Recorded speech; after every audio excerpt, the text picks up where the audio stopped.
እንደው በቀን ገቢ ስንት ታገኛለህ? በቀን ወጪ ይገዛል ይገዛል አሚገር ኮለቴ ስጦራ ላይ እግረ ነው መጣው በእግር 70 ብር ካወጣህ ለትራንስፖርት ስንት ታገኛለህ ማለት ነው? በቀን ያው አንዳ 300 ታገኛለህ። ትዳር አፍርተሃል? ኧረ ዋና ትርፍ እነሱ ናቸው። ትዳሩ እነሱ ናቸው ስትልስ አንድ ልጅ ለማሳደግ ብዙ ወጪ ጫጣ አለብህ ይከብዳል። አንዷ ጥቁር አንበሳ ብዙ ተኝታለች። ውሻ ሲያባራት ወደቀች። ከዛ ደም ያስታውቃት ነበር።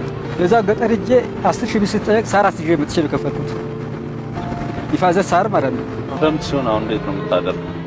ያው መንቀሳቀስ አለብህ አይደል? ግድ ነው መንቀሳቀስ እንቀሳቀሳለሁ። ያባሰራ ልጆች ዳቦ ይዘህ ትገባለህ። ግድ ነው ያ ዳቦ ግድ ነው። ለመጨረሻ ጊዜ ልብስ የገዛው መቼ ነው ለራስ? ቆይቷል። ቲሸርት ይበቃል። ወጪ እንዳይበዛባችሁ ነው። ግድ የለም አታስብ። ዛሬ በእኛ ስለሆነ ምንም እንዳታስብ። እንደው ሰዎች ዘንጠው ስታይ ምናምን ግዛ ይልም ቢያልኩ ቀደም ልጆች እንዳያንሱ የነሱ ቢያንገተ ደፋለው አልኩ። ያሩ ችግሩ በቃ በእናት ያለሳችሁ ከሰው አይገኝም ከፈጣሪው የሚገኘው ነው ማለት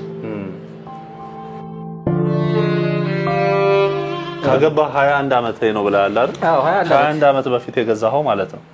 ሱፉ አሁን ደግሞ እሷን በአዲስ እንቀይረው አይደል?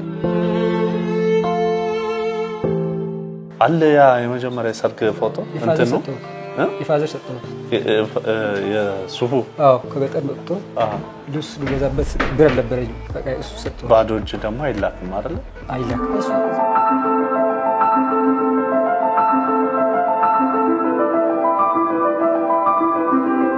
እንደዚህ ያልጠበቅኩም ነኝ በኩል ምን ተሰማ? ደስ ብሎኛል። እኛ እንደዚህ እንዲሆን ሁሌ ስንፈልግ እሺ ስለማይለን ያው በጣም ደስ ብሎኛል። በጣም እግዚአብሔር ይስጣችሁ ማለት ነው።